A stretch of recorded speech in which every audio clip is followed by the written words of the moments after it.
So your world just completely blows up with this terrible diagnosis with Gemma. Yeah.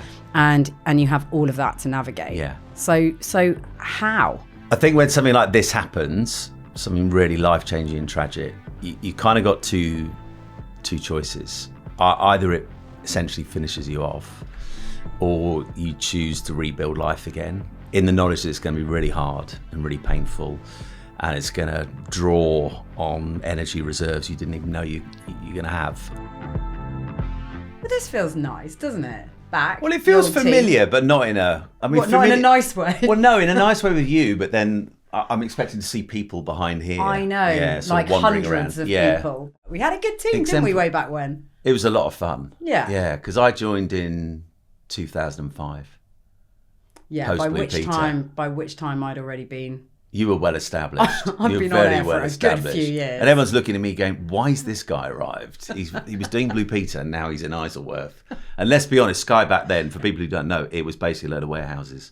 Now it's like a media city. I know, it's amazing. It's insane. But back then, if I ever wanted to show someone how unglamorous TV is, I'd have brought them to sports news. Yeah, it was effectively like a car park. Yeah, and we had a net curtain behind us for quite a few years. That was when they elevated it a bit. Yeah. The net curtain came in the second iteration. That was like, at the time, you guys thought we've arrived. Yeah, crikey. No, exactly. Look, it was good days. I think we had the best of days there, most fun. So when I asked you to come on here, I asked you for a defining moment that you think kind of effectively sort of shape things moving forward in your world. You now find yourself hosting like one of the biggest gigs in sports television in Soccer Saturday. Yeah. And we'll get to that in a bit. But you had to get there from somewhere. Yes. And it wasn't directly from Sky Sports News. and it alludes to the sticky back plastic, doesn't it, days? Do you mean the Blue Peter days? I do. Ah. Yeah. Yeah. So when asked for this defining moment, Blue Peter was sort of central to that. Yeah. Why? And how? Well, I caught the broadcasting bug at university. Right. So I'd kind of toyed with the idea. Then we had this TV station at university called Guild TV at Birmingham University. So I started presenting a program there called The Lunchbox that nobody in the entire university watched. I think 2 years later, my housemates still didn't know what it was. What was it?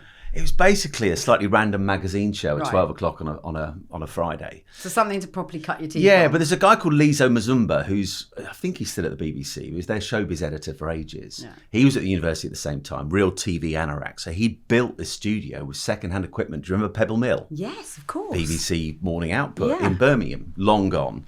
And so he got all this stuff. And so I presented this show, I think, for 2 years. I came out of university and my aim was Blue Peter.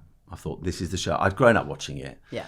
It was iconic. Yeah. I mean, when we were growing up, it was like everyone wanted not just the blue boat badge, but the gold boat badge. Ship. GT. Boat. Ship. It's not a little tugboat. I love that of all people. I should get the boat wrong. Ship. Yes. The ship. Where's your husband when we need him? Ship. So, yeah, I'd watched it growing up. Yeah. I loved the spirit of adventure. I love the fact you travel. They got to try everything. Yeah, it was amazing. And I'm sure we all harboured that ambition to be Blue Peter presenters, but not many got to do it. No, and I came out of university and thought, this is what I want to do, but I don't know how I'm going to get there. Yeah. Literally no idea. You've got to remember this is pre-internet, so the internet's sort of just coming onto the scene. I mean, Blue Peter, as a children's sort of output programming, must have been like the last thing in the schedule in those days, wasn't it? It was. Well, I remember like at 6 o'clock, we all had to kind of. We were just before Neighbours, so we attracted a very big student audience. Yeah, but when you were growing up, and I had watching 3 channels. Like that was that, wasn't it? It was like children's output ended with Blue Peter. Exactly. So I left university, thought that's what I want to do. I moved down to London. I'd written endless letters to various people trying to get work experience. Always said to people, you were keen. Yeah, the hardest thing is to get your foot in the door. Yeah. So I came down, started working in Selfridges, ended up there for 2.5 years. What were you doing there? Selling suits. I initially started selling suitcases in the basement. And then they promoted you to suits. This is all before Selfridges got nice as well, by the way. This is the days when it's still a bit, are you being served? James O'Brien of LBC was there at the same time. He worked in Aquascutum. I worked in Harrods years ago, so maybe it was a theme. So you. Give me that or Harvey Nicks. Maybe it was a theme.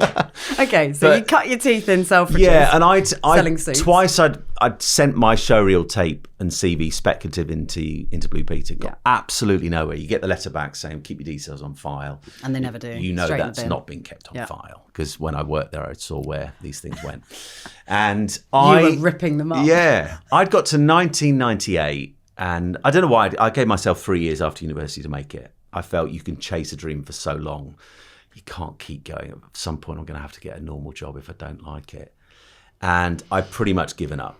I thought that was it. The last time they were replacing presenter, they replaced a guy and put Richard Bacon in. I'd applied that time, got nowhere. So I thought, I'm probably done here. I was working for a charity at the time. And you look back on life, you have those sliding doors moments where everything changes. So this was it. And it was a Sunday morning, and I'm 6 months into working with this charity. I'm doing PR. I'm no good. How old I hate are you? PR. I'm 24 at this point. And I thought, that's it. Okay, so I'm going to find my way into doing something else. I don't want to do PR long term. I accidentally fell into it. Couldn't stand it. But I did it for a while. And then a mate texted me on a Sunday morning. And he says, I know you don't read it, but get down to the local newsagent, who yours is, and get the news of the world. You'll be really interested. I'm thinking, what? Why?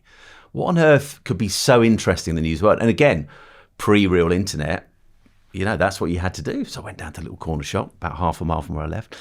And it's there on the, the old billboard outside where they used to put the front cover in. Richard Bacon found taking cocaine or something like that. And of course, the next Monday, or that next Monday after that Sunday, Lorraine Heggessy, who was then the head of CBBC at the time, does this kind of, it's almost like a Queen's speech, sort of wore a dark, somber suit, and does this address to the nation, where she announces they've had to let Richard go. So I waited 2 weeks, but I remember going to the office the next morning, and I thought, I can't do it again. And a woman came out to me in my office who used to be a local news presenter, so knew the media bit. She said, you've got to apply for it. And I went, no, Sue, I can't. I'm not going to get anywhere. Didn't get anywhere the first 2 times. She said, you have to. So I waited a few days just to let the bed get cold. So it was a bit insensitive sending a new showreel literally on the Tuesday. And I did. And I just sort of remember putting it into a postbox in Kennington near the office where I lived and just thought, let's see what happens. And I got this interview. And then that whole process began. But it took forever because there was so much focus now on who was going to be the one who replaces Richard. So it's around about 6 weeks from that moment, putting the showreel in the letterbox to getting the job. And that's the moment everything changed. What happened in the interview? Because I heard years back when Are you talking audition or interview? So no, I mean audition. Yeah. Because I heard that you had to bounce around on a trampoline whilst also delivering sort of a news report. Yeah, they set you all sorts of crazy challenges. Yeah. So what was your audition? Well, there was 2 aspects to it. Yeah, like well, not quite yesterday. That would be ridiculous. But the slightly different thing, they decided, because of what you're saying there, to debunk the myth. There were lots of myths, some of which weren't obviously true, about what was involved in the auditions. They thought, we're going to film it for the first time ever. So we're going to do the process where the 4 auditionees, so they whittle it down to 4 of us, are going to basically be filmed, and we'll announce who the winner is at the end. So and then show the audition. So when they rang up, so I found out I got an audition. I was incredibly excited, but also really, really nervous. And they rang up and said, I don't know even why they asked if you were happy with this, as if you're going to say no. They said, we're going to film it. Is that okay? Yeah, so you're going to have to get there. Kind of an occupational hazard. You're going to get there a bit earlier. But also, you're going to meet the other guys you're auditioning against. And I actually think it helped me in a weird kind of way, because I got there and they filmed you arriving in reception. I can still see me now in the pictures, and I looked so nervous. And filmed a little bit around that before the auditions, which would always happen after the show had gone out live. And it was a Monday night the audition was happening. And so I got introduced to the other 3. One was a guy called Jonas Hurst. I'm not sure what happened. I think he ended up in local news. One was Michael Underwood, who I know really well, married to a really good friend of mine, Angelica Bell, who was on CBBC for years. And Michael ended up at CBBC, and Jake Humphrey. Wow. And our careers have kind of done that. And we're both Norfolk boys, Norwich fans. So I knew of Jake from friends in Norfolk, but I didn't know him. But having sat with them for like 10 minutes, they're all doing stuff. I think Michael was on Radio Northampton. Jake was presenting a satellite show back in Norwich for kids. Jonas was also in TV. And I'm sat there thinking, I'm the rank outsider here. So when eventually we went down to our dressing rooms to get ready to do our audition, I just thought, do you know what? I've got no chance here. These guys have all got loads of experience. But you've got nothing to lose. Now to lose, so I'm just going to give it everything. So what I had to do, Georgie, I had to make a Christmas card because it was around Christmas time. So I made a Christmas card. I had to interview a guy from London Zoo who was holding an animal I've never heard of called a kinkajou. It was like this little furry thing, and you have to hold it. You know what the thing's going to do, but they want to test you and see can you... Never work with children or animals. Exactly. Can you do an interview whilst holding something that could be a bit unpredictable? And then the trampoline was true. I had to interview someone while bouncing on a trampoline. I can't remember who I was interviewing. And then you had to do the appeal. So basically what they're trying to do is, can this guy do all the various things in a nutshell the live show is going to demand? Can he do a bit of a make while talking to the camera? And can he do a bit on the appeal where you have to kind of change gears? You get taken straight upstairs. So it's Studio 1 at BBC Television Centre, the biggest studio in the land at the time. And you get taken straight upstairs to meet the editor, who was a guy called Oliver McFarlane, and his number 2, John Comerford. And I remember them sitting me there, and they said, "Yeah, really good, but if you're going to get the job, you've got to sort out your THs." So I used to go 1, 2, 3, thorough instead of thorough. So they genuinely said, if you get the job, you need a bit of elocution. So basically, half my Blue Peter career in the early stages was spent getting my THs right, but I got it somehow. Because I do think it comes back to that moment, sat with the other 3 of them and thinking, I've got no chance, but actually I'm just going to give it everything and see what happens. It's really interesting though, isn't it? Because a theme we're going to come back to, I think, over the course of this chat is pressure and dealing with pressure. Yeah. And you're talking about putting yourself right in the melee, melting pot of serious pressure there. Like you say, you've got a guy who's been taken off air. And there's so much speculation about who's going to sit in that hot seat. Yeah. You're someone with zero experience coming into that conversation. And you know that the spotlight is going to be on you. Yeah. So, I mean, it's one thing trying to get the gig. Yeah. It's another thing then getting the gig and dealing with the reality of what that looks like. Like when you did get the gig, when did it dawn on you that actually you were going to be in the spotlight now? When life's changing. Yeah. It was a Friday morning. I remember it vividly. So I was living in Brixton at the time, and it was going to be announced that Friday. The press release was going to go out. So I'd seen the press release, knew what was in it, obviously, and was all ready for this Friday afternoon before I start the show that Friday evening. And your first show is very easy. They basically show the audition films and you come on at the end. You just get interviewed basically by the other 3 presenters. It's very easy. I mean, obviously very nerve-wracking, but the Monday, the first show you're presenting, that's the nerve-wracking one because you've got to actually present. And good old Daily Mail gets it early. Someone leaked it somewhere in the BBC. And I got a call on the Thursday night from the BBC press office saying, "I'm so sorry, but it's got out. It's in the Mail tomorrow." And it's obviously not Mail Online at this stage, long before all that. I'm like, okay. And my dad was a vicar for years. I'm a Christian. So that's all they knew. All that had been leaked was my name was Simon. My dad was a vicar and lived in Beccles in Suffolk, which is where he was at the time. And I'm 24, 25. That's all they know. But of course, that's enough to be the absolute antithesis of what came before. Of course. Because they're thinking, is it going to be a goody two-shoes? Oh, he's a vicar's son. This is magnificent. And I remember on that Friday morning, and I said something to my mum and dad, but I don't think I'd really understood the gravitas of what was about to happen. I was very naive.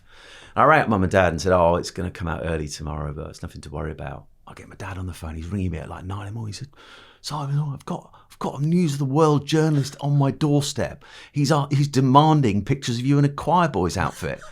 You've never sung in a choir." I said, "I know I haven't." I said, "Just tell him to go away."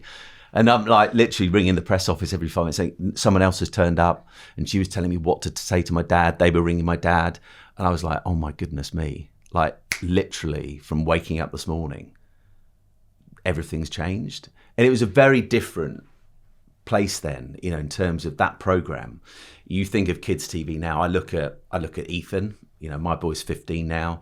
His habits in terms of what he watches, it's all online. I look at my little one's Tally and Theo. Just the sheer volume of people watching that. Fragmented, massive choice. Yeah. Back then, there was choice, but nothing like we have now. And so a good Blue Peter would get, it was measured in the millions, that show, back then. It wasn't measured in hundreds of thousands, it was millions. So a good show would get 6 to 7 million over Christmas. So this is a very different age of TV. So a huge amount of interest in who it was. And once they found that out, I mean, I got described by, I think, Phil Jupitus on The Big Breakfast that Friday morning. I remember switching it on. And he basically went, they've gone for a real outsider here, haven't they? He apparently is a Bible basher who walks along beaches in the summer preaching at people. They've really hedged their bets with this one, haven't they? And I was like, oh my goodness me, this feels really unfair, because it was all supposed to happen properly. But as you know, we know, because of the world we worked in at Sky Sports News all those years ago, often doesn't work like that. And so that Monday, you go in to actually present the show for the first time, and you got all these kind of, I guess, did you have a load of mixed emotions going into that day? Because you've got all of this sort of hangover of what's happened with the leaking and the fact that it's out in the press, the ramifications of family and close friends, and having to just navigate that is just a complete head mess when you're new to that. That's very disturbing, isn't it? And yet you've got to perform. Yeah. Do you know what I found really hard at first is that, and I looking back on it, I understand it. At the time I was like, this is really unfriendly. I was taking that job on. Richard went in the October. It was just after the programme celebrated its 40th anniversary. And he's only gone a few weeks later. He was massively popular with the viewers. Yeah. He's a brilliant presenter. Yeah, Richard's a lovely guy. Yeah. He made a mistake. We all make mistakes. And was very popular with the Blue Peter staff, the people who worked on the programme. And they weren't ready to say goodbye to me. He's only been on it 2.5 years. And I remember the first day I came in when I'd got the job before the first show and was introduced to everyone around the office.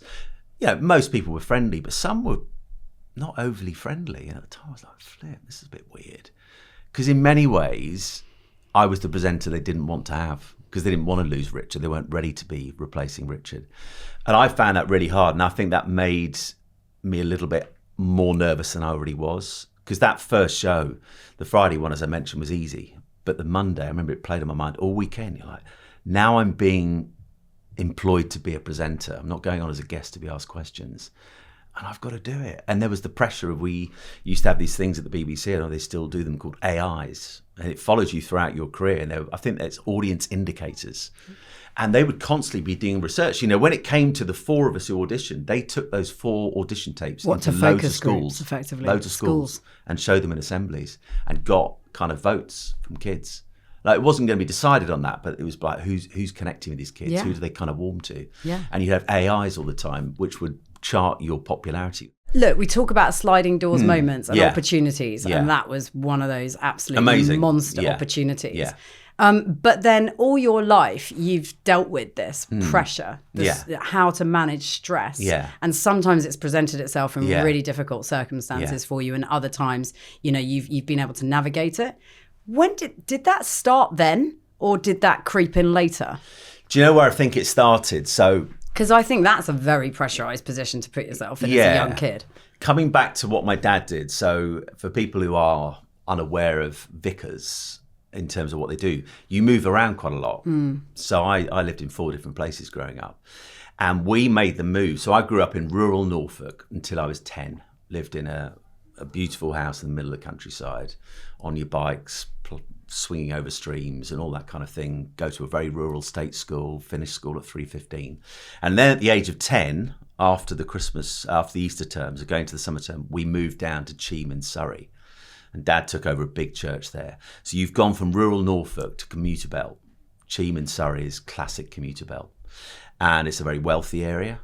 And my dad had discovered that there was a prep school and also a public school they ended up going to later on that had been founded for vicars' sons. And they still had bursaries for vicars' sons. Because let me just tell you this, vicars cannot, or most can't, afford private school for their kids. But there were bursaries for vicars' sons, so basically went on the free.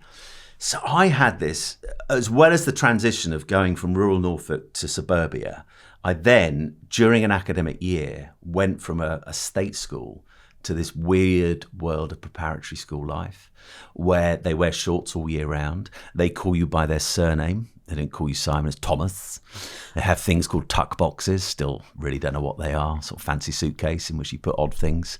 They finish school at 4:30, 2 days a week, 5:30 the other 3 days. They have Saturday morning school. I mean, as a culture shock, for you, it was unbelievable. Yeah. But the challenge of it, apart from getting used to the culture, was educationally I was miles behind, because they'd been doing French for 2 years. I'd done it for a term and a half.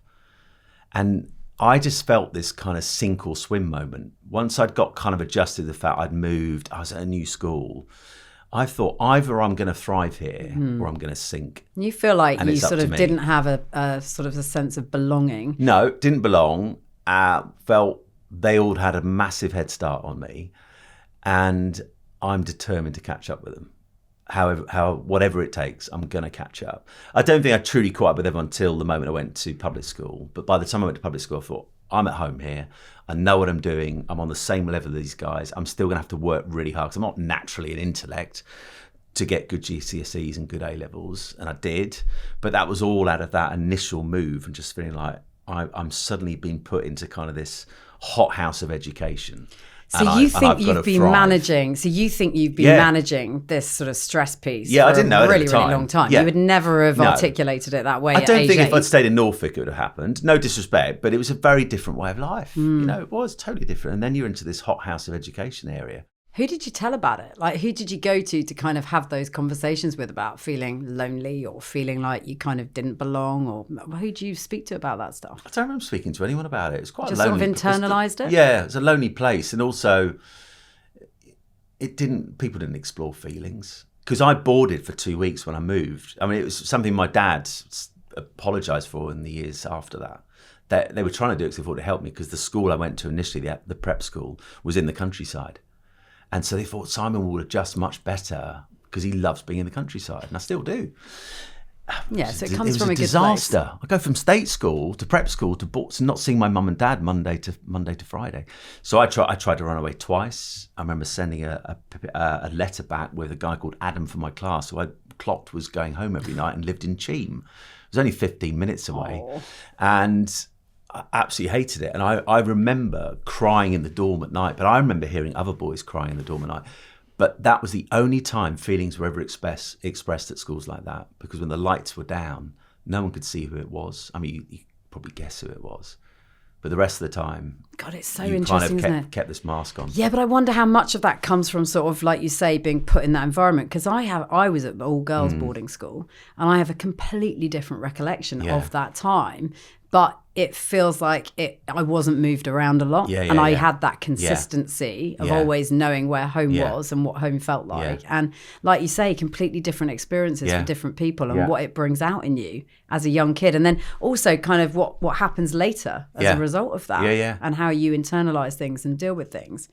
So, okay, so this Blue Peter career is off to a flyer and you're making ridiculous amounts of sticky back plastic. Yeah.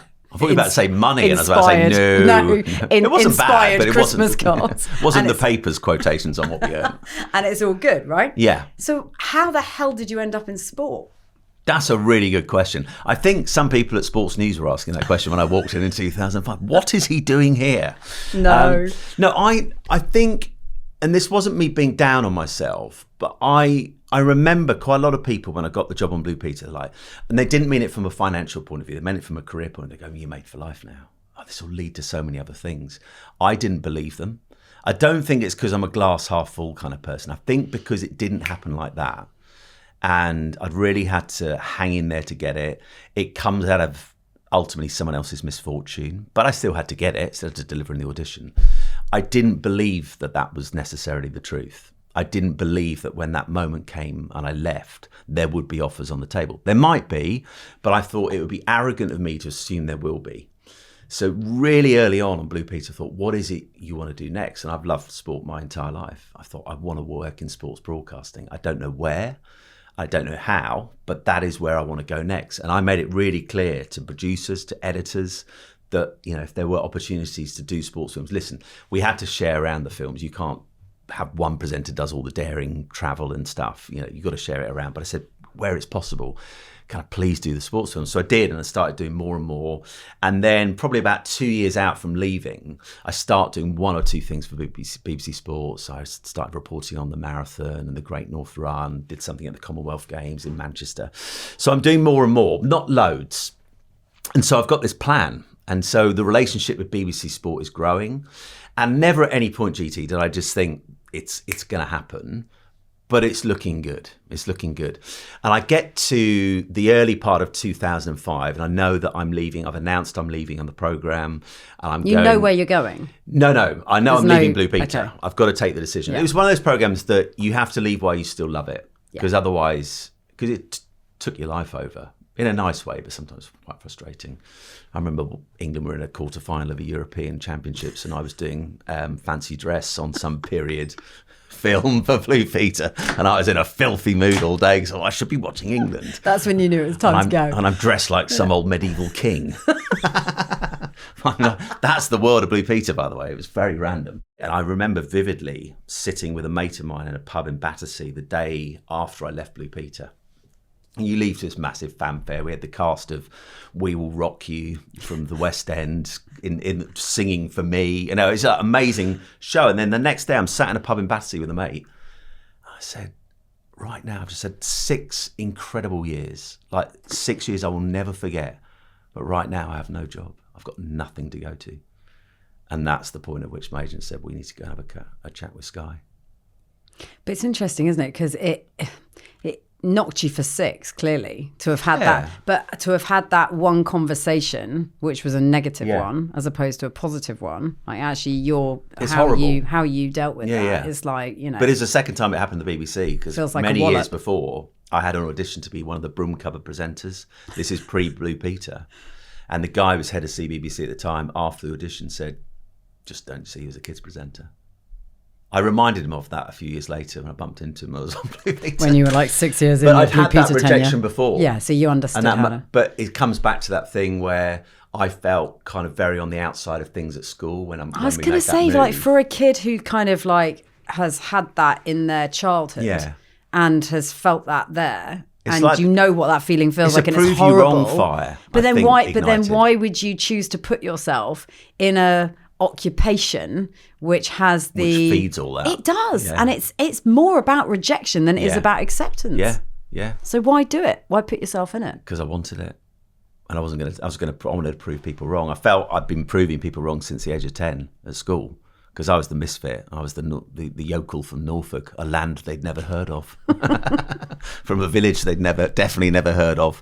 I didn't really have a Norfolk accent. That probably did help, but I think from 10 onwards, it was about proving people wrong. I actually am going to make a success of being at this school, and the next school I'm going to make a success, end up being house captain and school prefect and all that, got really good A-level results. So I think without even knowing at the time, this kind of drive to succeed, drive to make it, drive to prove people wrong was a fire that was burning inside me that I probably wasn't aware of at the time, but now I look back and go, I can see that. And then like the biggest gig in the world in sports broadcasting, because not only, you know, does the opportunity come along to present this flagship show, Soccer Saturday, but you're taking over from Jeff Stelling, who's basically a national treasure. You know, the job is so demanding. Like, I mean, we sat together on 6-hour broadcasts in Sky Sports News, commentating all sorts of manner of things. But to actually, when the spotlight is just on you as the lead presenter for 6 hours, there's no one bailing you out. You absolutely have to have it all locked and loaded and ready to go. That's an enormous pressure to put yourself under. But you come to that after this terrible tragedy that happens in your private life where your beautiful wife, Gemma, dies. So you've got all of that going on. And yet most people would have gone, no thanks, I'll leave it. I'm stepping away from that, which is what you did, you know, when this tragedy happened with Gemma.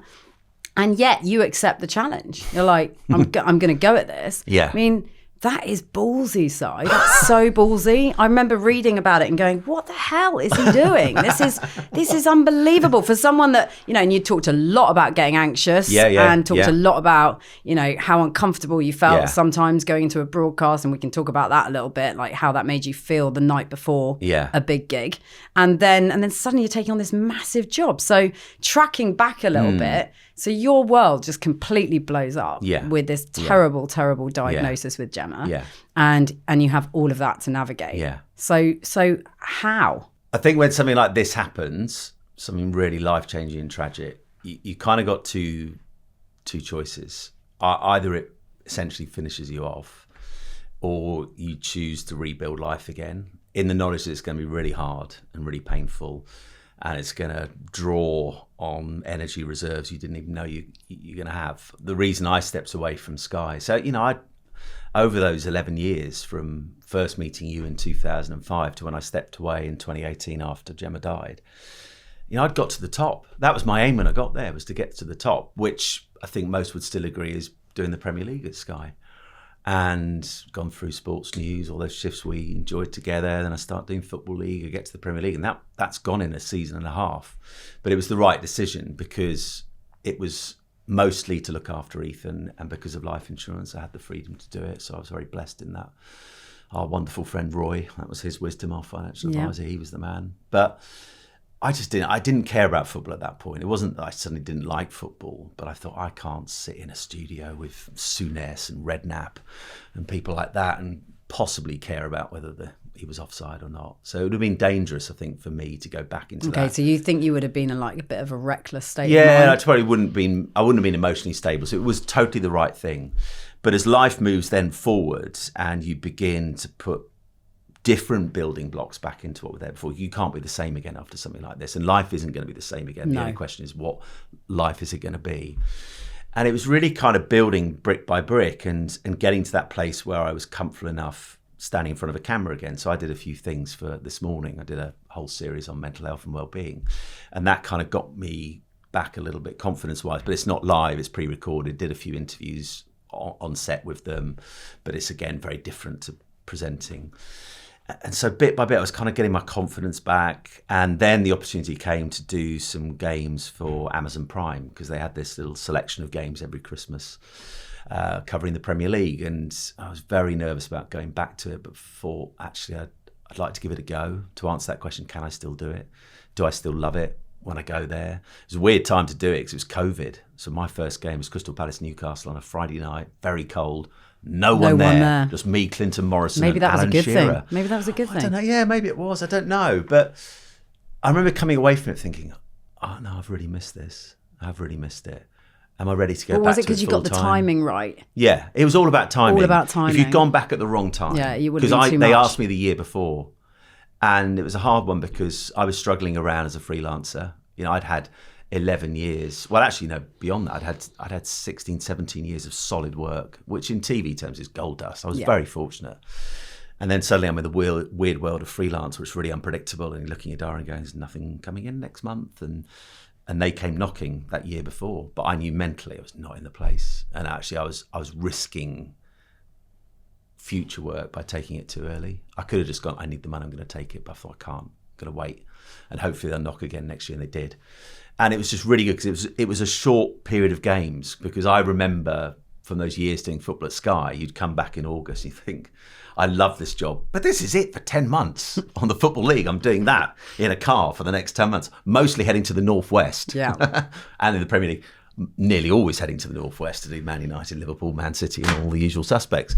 But it was different mentally to go, I'm just going to do, I think, 3 or 4 games over the next few weeks to I'm doing an entire season. And as you kind of built that confidence, that reassuring voice in your head saying, you can still do this. I then went back to doing something I found really, really hard because I wasn't bringing in enough money the rest of the year. And Steve Scott, who you know, who's number 2 at Sky Sports News, said, do you fancy coming back and doing some freelance shifts? And the mental screw of that was no disrespect to Sky Sports News. But was it that because it was tracking backwards? It felt like my career had gone into reverse. Yeah. It's like, this is where I started. And I came here to enjoy it, to get good at it, to prove myself and to prove that, again, I can now, as a kids presenter, make it as a sports broadcaster. And now I'm sat back here. Do you know what my first day back was? I wanted a nice quiet shift. I've been given... Transfer deadline day. No, I'd have avoided that one. I'd been given it's kind of our old time slot, but it was only 4 till 6, I think. And I thought it'd be nice just to have a quiet sort of what we used to call the cigar shift. Not much going on, just ease myself back under the desk. and just get used to things again, get on iNews. So anyway, I get out the car, this big old multi-storey car park, which we never had. It was like, find a car park space, good luck. If not, try your luck at Tesco's. And I walk into the building, I'm going up, and this happens literally in the lift ride. So I get up to the first floor, should have walked up the stairs really, and I walk into Sky Sports News, and there on this huge screen I just see breaking news. Shane Warne's died. Oh, crikey. I was like, oh my goodness me. That's not going to be a quiet shift. This is horrendous. And also, we all knew Shane Warne. He'd been in and around the Sky Studios for years. It was actually a good one to go back on, because actually it's quite a reassuring thing. You must have this, is that even though you haven't done something forever, something clicks in here and it's reassuring. And it's good to be busy in a weird way. Yeah. The weird thing was, after it, people thought I'd been brought back just to do that because I know about grief. Oh, God. Which was a bit weird. And naive. Yeah, so I did that for a while. But again, it was just building confidence up. And I think if I hadn't done all those things, when Gary Hughes, the head of football, sends me a message and says, I'd like you to apply for Jeff's job, I think I'd have gone no. I mean, I'll be really honest, I wanted to say no initially, because I just thought, this is the impossible job. Because I remember when he announced he was leaving, and I think pretty much every journalist who wrote about Jeff said good luck to whoever comes next. It was a little bit like replacing Fergie at United. You almost want to be the one after David Moyes. 100%. But how can you turn it down? I'm in a place where, I'm getting work, but it's not enough. I'm craving security again from a career point of view and a finance point of view. And I can't possibly turn this down. We've got a little Talitha at home, so I've now got 2 children. I can't turn this down. But also, I'm in this head screw area of like, but it fills me with absolute fear and dread. And one of the interesting things is like tracking back, and now you're beautifully, happily married again to Darina, who's gorgeous, and you've got 2 more lovely children, as you say. But tracking back, one of the things that I know Gemma really helped you with, and I'm sure Darina does too, is this managing of these nerves that you used to get, like crippling nerves. Yeah. And I never really realised that. I mean, we presented for years. But I never had it. We presented for years together, and it was never present in our world. It wasn't there. So when did that start? And how did how have you navigated managing that? So thankfully it's a lot better now.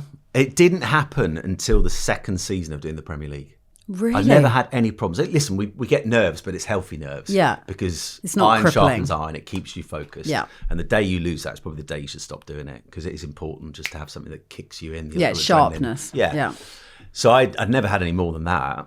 When we used to present together, we just waltz in, wouldn't we? Well, I thought when you started talking about this, I'm like, what have I missed? No, like, you didn't miss anything. You're a friend of mine, and we've been working together for ages, and I'm like, what bit of this did I not get? No, I never had anything. Never anything. So it wasn't there. No, nothing. But then I go into that 2nd season of the Premier League, and I think the big change from doing the Football League at Sky to the Premier League is the scrutiny is far greater. You could just see it by going on social media after a Football League game. In your kind of Twitter comments, there might be 10 on the little red bubble at the bottom. I remember after my first Premier League game, it was in the hundreds. And, I was taught very early in broadcasting, you can't please everybody. Everyone forms an opinion of you because you're doing a public job, and some people won't like you, however good you are. So you just have to accept that. So I have. And I didn't tend to look at them. The Monday morning meeting, the Premier League meeting, where every question, sentence you say is being scrutinised, and you get feedback on, next time, can you... You did feel the pressure. I loved it. I loved doing the Premier League. Suddenly you're doing the biggest league in the world. But it came with a pressure that I don't think I recognised in that first season. So I don't think I understood what was going on. And it's only really probably been in the probably 2 years after this all happened, and after Gemma died in that horrible period, is I began to understand through conversations with a counsellor what was going on and what happened through that first season. And I see it happen a lot with professionals, in particularly in this area, but actually lots of different professions. If you don't recognise what's happening. So I think what was happening unbeknown to me during that first season is, I was nervous, and I felt the pressure of being in the goldfish bowl of the Premier League. It's almost like your mind, every time you went on air, was being filled up. The adrenaline rushes was filling the glass, although this is a cup, filling the glass. And then I get to that September of my 2nd season, so this is 2017, and it was literally waking up one morning, I'm working that night on a game, I think it was a League Cup game, so I did the League Cup as well, and I just had a feeling of utter dread. You know, that knotted, horrible feeling. And I feel sick, I feel kind of lacking energy, and I'm like, I'm dreading tonight, I can't do it.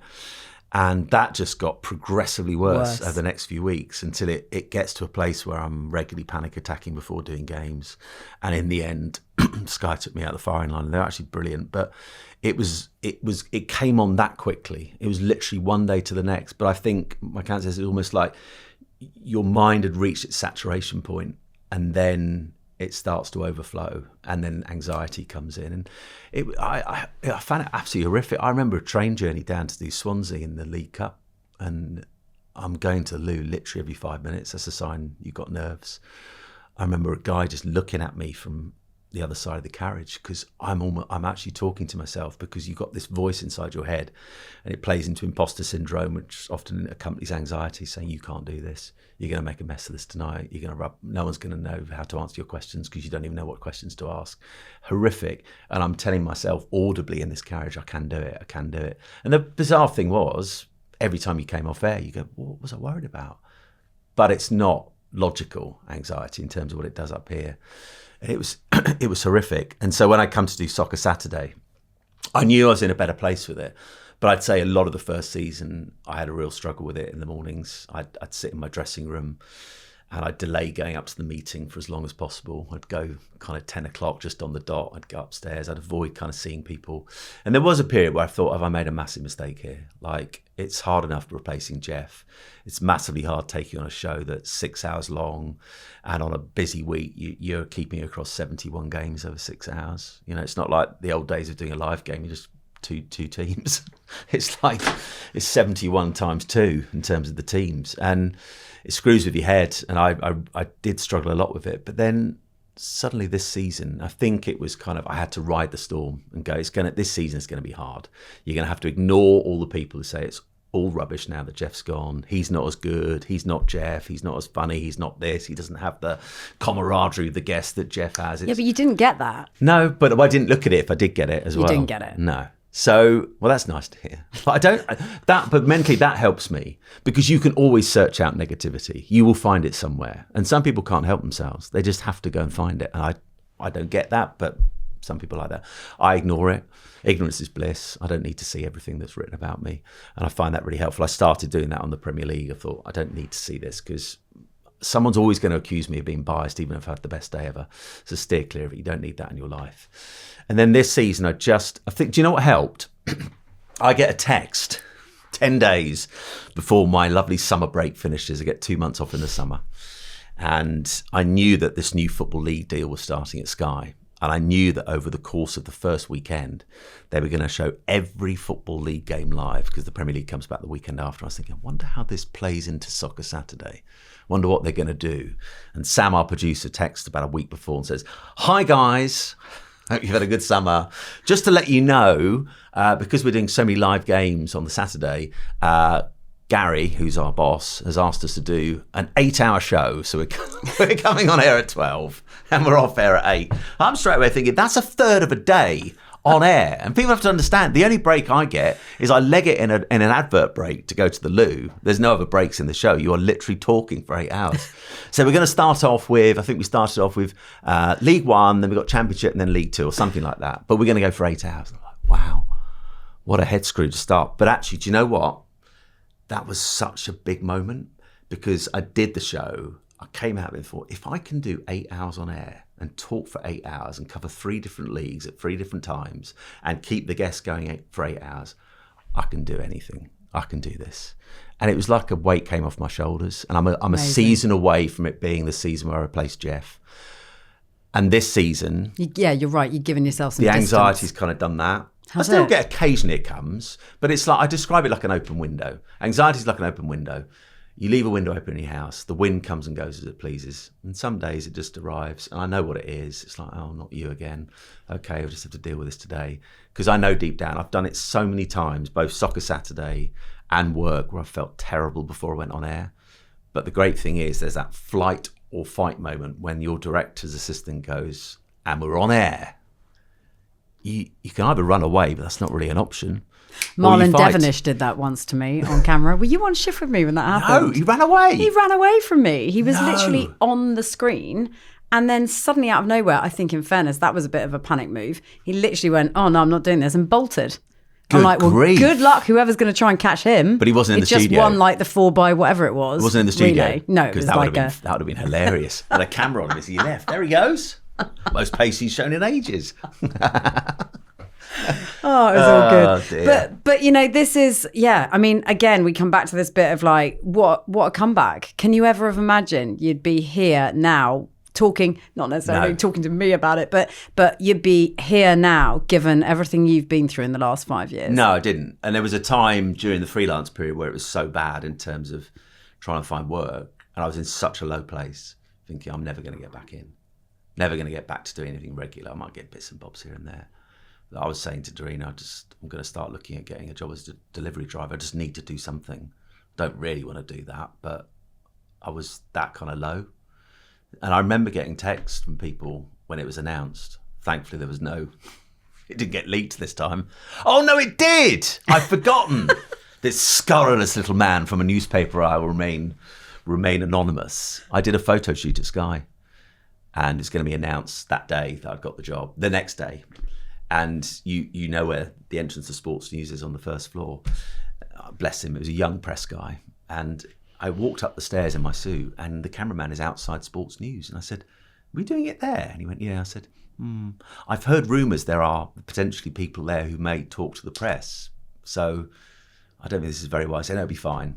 And an hour later, as I'm on my way home, this anonymous journalist from a certain newspaper rings me and says, congratulations, I hear you've got the job. So it did get leaked again. I was rather wrong. But I remember getting texts on the day it came out, and I at least had 3 or 4 who said that very phrase, what a comeback. Because I didn't think I would come back to that extent. And so I look back on the last 7 and a bit years and go, listen, it's a journey you'd have never chosen. I got put on it through no choice of my own. But it's about what you do with it. And I do feel, without being arrogant, I feel a sense of pride, because you should. It nearly finished me off. There were 2 times where I was very close to giving up and just calling it a day. Ethan kept me going, my faith kept me going. But, you know, now to be here, kind of rebuilt life, the blessing of, you know, Dorina, and having 2 at the age of 52, 2 under the age of 2. They'll keep you young. Yeah, well, they do. They do. I have friends say to me, how do you do it? And I say, you got to. You don't get a choice. I've got to, and I love it. Yeah. I love having little ones at home. It's exhausting sometimes. Of course it is. And Talitha's in that period now where, you'll remember this, your little one, the tantrums, because they can't communicate properly. Yeah. And you're like, wait till they can communicate properly. Yeah. That's when you got real we problems. know when Talitha can string a whole sentence together, she will never stop again. I mean, the moment breakfast is like the Matrix. It's like, I've got to try and work out what you need here. Is it that spoon, or if I pick up that one, will we have an instant meltdown? But even in those moments, they are frustrating sometimes. I just look back on the last 7 years and say, if you said to me in that November, December, and into 2018, this is where you'll be in 7.5 years' time. I mean, if they said Soccer Saturday, it would still fill me with absolute fear. Because I remember in the early days of doing Sports News, going to watch Jeff. I was on one of those rogue late night shifts on a Saturday, which you always got in your early days. Yeah, do a Saturday night. And I remember watching Jeff. I remember watching the game. In complete awe. How do you do this? I mean, I understood how important your stats man is. People don't realise just Trev is my stats man. It's all about the timing. You can't possibly know.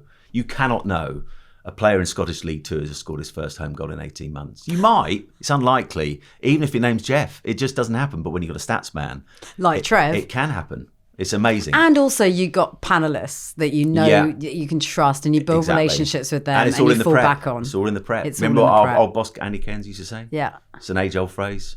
Fail to prepare, prepare to fail. You know? And it takes me 4 days to prep the show.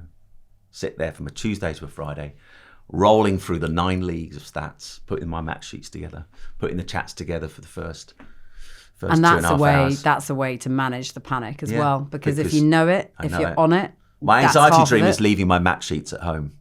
Oof. You know, when we're growing up, it's that going to an exam unprepared. Yeah. Mine is leaving my map sheet. I literally get up in the morning, I check they're still in the folder that I put them in the night before. Like, who's going to move them?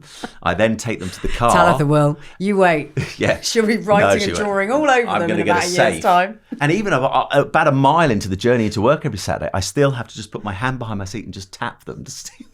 Like, there's a ghost come into the car on the outskirts of Cheshire and nicked my notes. But I'm so paranoid about not having them because they are my week's work is there, and I have this system at work. I start over here, Scottish League 1, 2, Scottish Prem, National League, Premier League directly in front of me, Championship, League 1, League 2. So League 2 goes in, I pull that in, write it down, back it goes. So if they're not there, I'm sunk. But I love it. I'm so happy for you, and I'm so proud of you in a weird way, because it is. You've been on this most crazy, painful, but sort of fascinating journey, especially in the last couple of years, and it's come good, but not without like some serious challenges. No, well, I listen. And you've navigated them amazingly. I look at you now, and I remember you very kindly. You and Ben invited us over to your castle in the Isle of Wight. I think 2018, wasn't it? So it was only a few months later. It was, yeah. And it was lovely. You were so generous just to give us, just to have us over and spend time. But I look back on that now, and there's little flashbacks I have to moments like that or other moments, and I thought, I was absolutely broken. Yeah. I was bust. But how could you not be? No. How could you not be? No. And I think alcohol, I've been sober for 3 years now. That's helped massively the anxiety. And I say this often because Paul Merson's, obviously he's been sober for quite a while now as well. I said to him the other day when we did a mental health thing at Sky, I said, I couldn't do this job if I drank. No. Because it would feed all the problems I already had. It's like, it's helped so much just having that clarity. I think recognising that as well is a major. Yeah. Like the minute you can kind of recognise that might or could become a problem. Yeah. It's like, okay, well now you're in the right conversation with yourself, aren't you? Yeah. Yeah. Good for we you. had good fun though together. Good for you. Hey? Yeah, we did. It was absolutely epic. It was brilliant. What do they used to call it they sometimes used to put it in our scripts, didn't they? Banter window. The problem with banter window is then banter only works when it's natural. When it's natural. Yeah, you can't spontaneously forcefully do banter. And they would, oh guys, they'd say in their ear, guys, this is a chance for a banter window. Like, this is very Partridge. Like, I can't just magic up banter. Banter is your idea of hell. Yeah. You're like, where's my prep? Yeah. Where's my prep for the banter window? I know. It's like, I haven't prepped banter today. We'll just wing it. And on that note, I've run out of notes. So have you? You run out of questions? Run out of questions. Oh, GT, it's been a pleasure. Oh, you too. Lovely to see you, Si. Lovely studio. That's better than a net curtain, by the way. Marginally.